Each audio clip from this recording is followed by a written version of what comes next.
विश्वासाची 26 वर्ष, लाखो सुखी दाम्पत्य. डाउनलोड करा मराठी मॅट्रिमनी.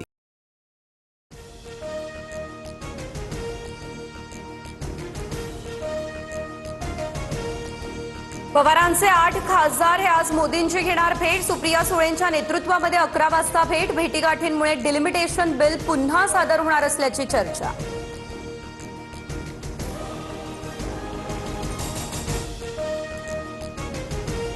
आमचे 8 खासदार डिलिमिटेशन विरोधातच मतदान करतील. डिलिमिटेशन करू नका हे सांगण्यासाठी मोदींची ही भेट. रोहित पवारांचा दावा. डिलिमिटेशनवर हमी मिळाल्यास चर्चेला हरकत नाही. शशिकांत शिंदे यांचं भाष्य. संसदेच्या पावसाळी अधिवेशनाचा अखेरचा आठवडा. एफसीआरए विधेयकावरती लोकसभेमध्ये चर्चेची शक्यता. सरकार डिलिमिटेशन बिल आणणार का याकडे लक्ष.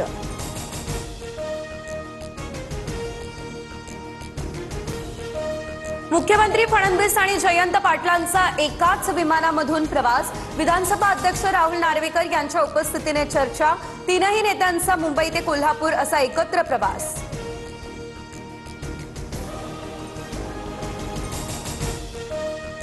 राष्ट्रवादीचे प्रदेशाध्यक्ष सुनील तटकरेंच्या नियुक्तीविरोधात निवडणूक आयोगात तक्रार. तर मंठा परतूर या मतदारसंघाचे अध्यक्ष भाऊसाहेब गोरेंकडून तक्रार. तटकरेंचा कार्यकाळ घटनाबाह्य असल्याचा आरोप. समाज बांधवांसाठी कोणत्याही स्तरावर जायला तयार.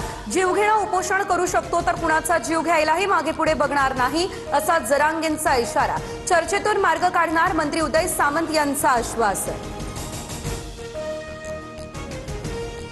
स्वातंत्र्य दिनानिमित्त भाजप राष्ट्रवाद आणि देशभक्तीचा करणार जल्लोष. तर वरळी प्रोमेनेड या ठिकाणी दुपारी 3 वाजता तिरंगा रॅलीचं आयोजन. मुख्यमंत्री फडणवीसांसह रवींद्र चव्हाण आणि अमित साटम होणार सहभागी.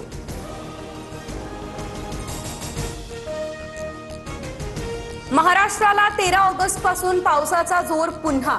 तर छत्रपती संभाजीनगर, जळगाव, नाशिक यासह 10 जिल्ह्यांमध्ये वादळी वाऱ्यासह गारपिटीची शक्यता. हवामान विभागाकडून सतर्कतेच्या सूचना.